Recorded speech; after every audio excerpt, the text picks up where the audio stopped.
Good morning, happy Monday, December 11th, 2023.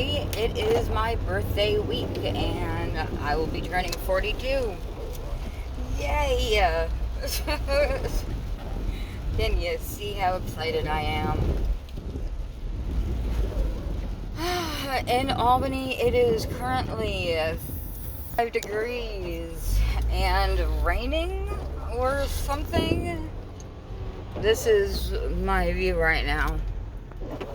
A bus at a bus stop and windshield wipers going, and what's going on? My clock is always set fast. So what's going on, people? What's up? So I had a fascinating weekend. Fascinating. So I called in Friday because I wanted to spend time with Hypnos because I worry about him, you know. So I called in. I said, fuck it. I didn't care. I don't care. And another bus stop.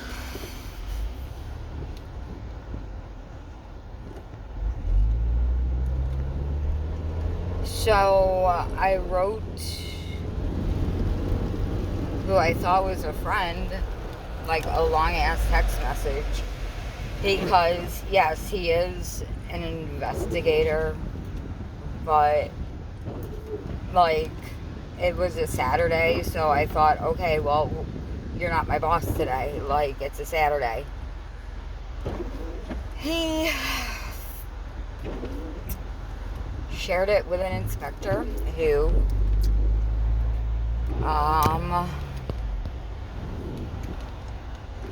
then called me and asked if I was okay and wanted to send the mental health team, I guess it's called Accord, to my house. And I said, whatever, it's fine. Like, he wasn't going to not let me let someone come to the house. So I said, fine.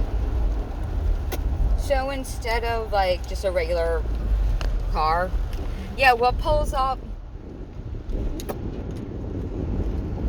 Yeah, a car from dispatch, which is the hill, if anyone knows anything about Albany County. So deputy comes. Are you okay? We're worried about you. No, you're not.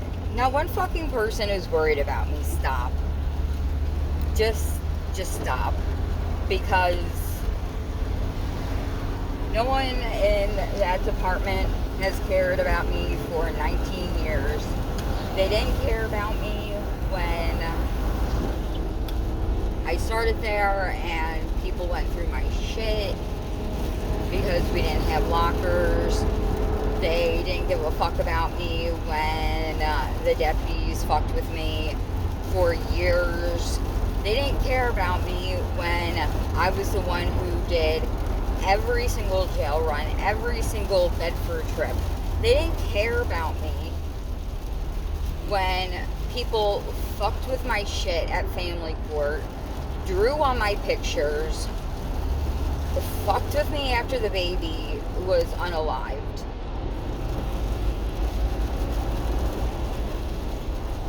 Or every time my mom had surgery, with her car accident when she had to be transported to the hospital, with them putting the checklist for the inmate's mental health status in my mailbox, with them going through my shit at family court. They didn't care about any of that. With me having to go to the crisis center because my meds were being switched, and a court attendant said I was fat, see you next Tuesday, and that he hated me, and he went on and on. But then it was my fault. Every single thing that has happened to me, I've been blamed for. And people think that because I cry, I'm weak. No, I cry because I don't want to catch a charge of punching a fucking deputy. or punching a court attendant in front of a deputy or on camera. That is what has saved me from going to jail and or possibly prison, was me crying out of anger. And not out of sadness, out of fucking anger. Alright? Because these are people that are supposed to protect other people. And instead, they did so much fucking harm to me that I have PTSD.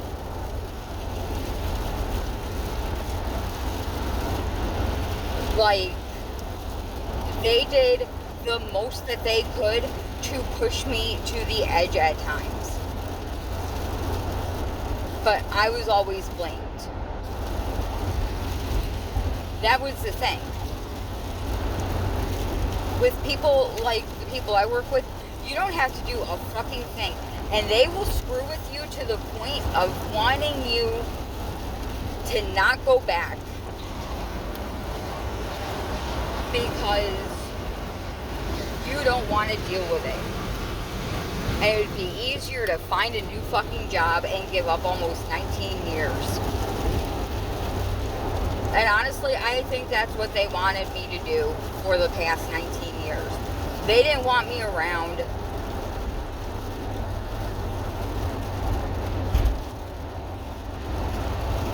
They're disrespectful. They're rude. And I wonder what would happen if someone did that to their wife or their child. How they would react to that. And I don't put it past them to fuck with me even more when I'm pregnant, so something happens to my baby. Which is a really sad thought to have. And I never wanted to put this out there. I never wanted to say, hey, this is where I work. This is what has happened to me. But after Saturday, I have realized that they don't care. They only care because it's protocol. They only care so they don't get sued. Or whatever else. They don't care if I were to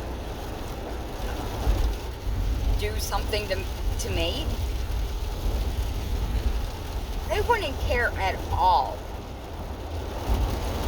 And that's the sad part about it, is that no one cares anymore.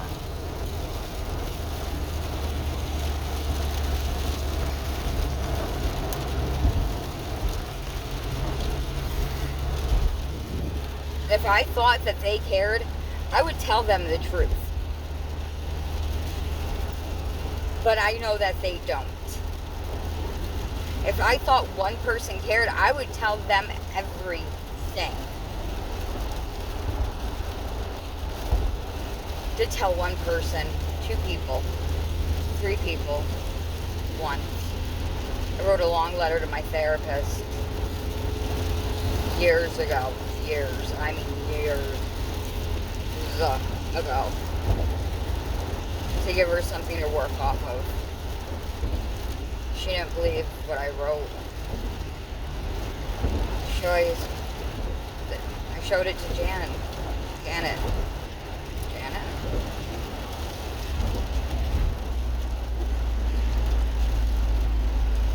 She believed me. And I showed it to my best friend Amanda, who didn't give 2 fucks.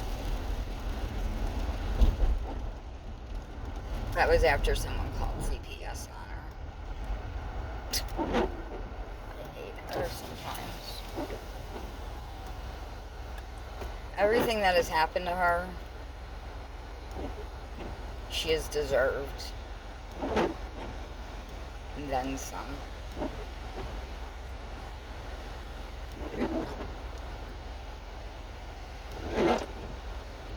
She thinks that she knows what growing up in a horrible house is like. She has no fucking clue. And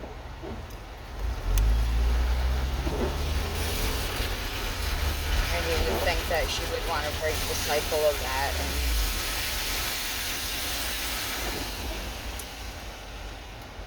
And,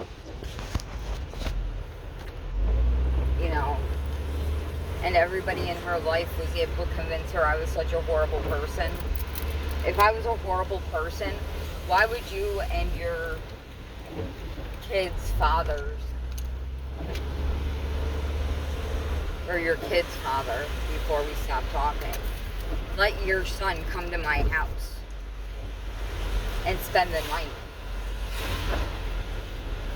Why did I take care of him? Why did I do everything when you guys were over? Why did I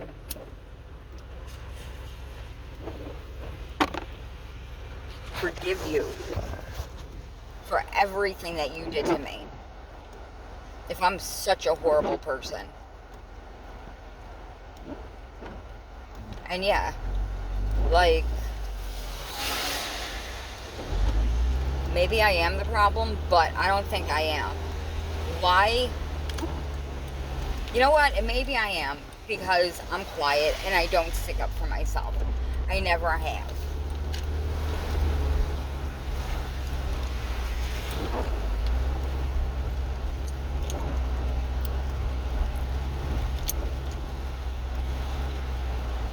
Because who is going to give a fuck?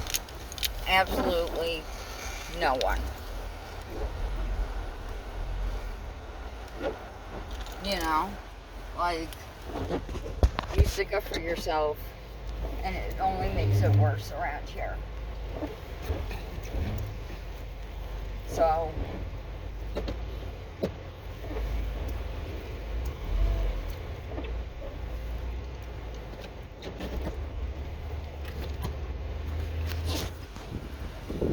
the one time I do stick up for myself, I get blamed, aka my second job. So, like, I don't understand what people get out of being cruel to people.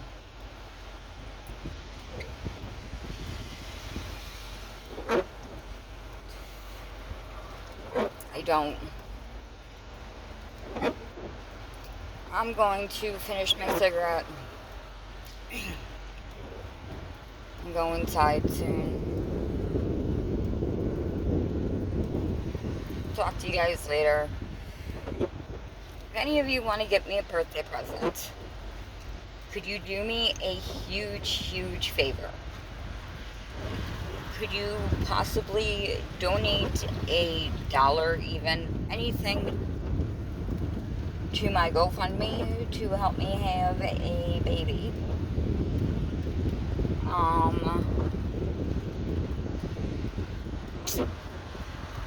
It is for donor eggs, since my body just hates me and I stopped working.